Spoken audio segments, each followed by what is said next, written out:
Moi! Etsitään akupunktiopiste. Nyt eletään loppukesän tai alkusyksyn aikaa, mikä on maa-elementin aika kiinalaisen lääketieteen 5 elementin teoriassa. Maa-elementtiin kuuluu meidän mahalaukku ja perna ja ylipäätään semmoinen vastaanottavuus. Eli nythän me vastaan otetaan luonnosta kaikkea sitä ihanaa satoa, mitä meille annetaan, mitä on kesän aikana saatu kasvatettua. Oli se sitten fyysistä tai henkistä. Mulla on täällä assistentti takana. Ja maa on semmoinen elementti, mikä myös salpaantuu herkästi. Eli se voi alkaa myös keräämään itseensä liikaa, jolloin oireina voi olla se, että paino nousee herkästi. Tuntuu, että kaikki jotenkin kerääntyy, nesteet kerääntyy, turvotus, lima kerääntyy, se saattaa nousta myös keuhkoihin.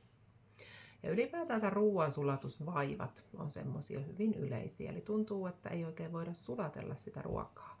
Siihen liittyy myös semmoinen henkinen aspekti, että voidaanko me sulattaa niitä asioita, mitä meille elämä on antanut eteen.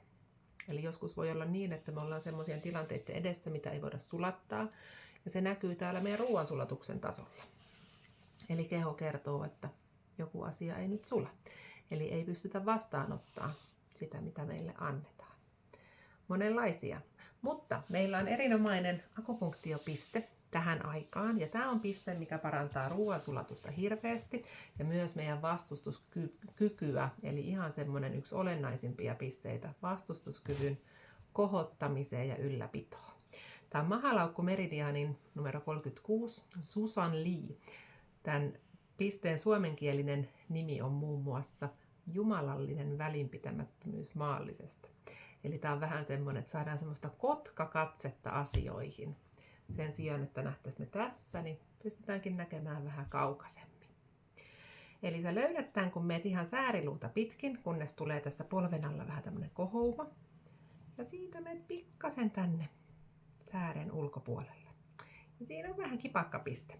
Toinen on se, että meet tähän ihan polven keskikohtaan, polvilumpion yläpuolelle, ja siitä katot 4 sormea. Niin se löytyy tästä.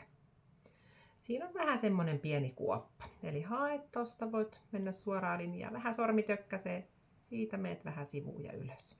Voit tarkistaa, tuoda sormet polven keskikohtaan, 4 sormea. Tästä hierotaan tai painetaan sen verran, mikä nyt hyvältä tuntuu. Voit tehdä lyhyesti, voit tehdä vaikka pari minuuttiakin oman olon mukaisesti.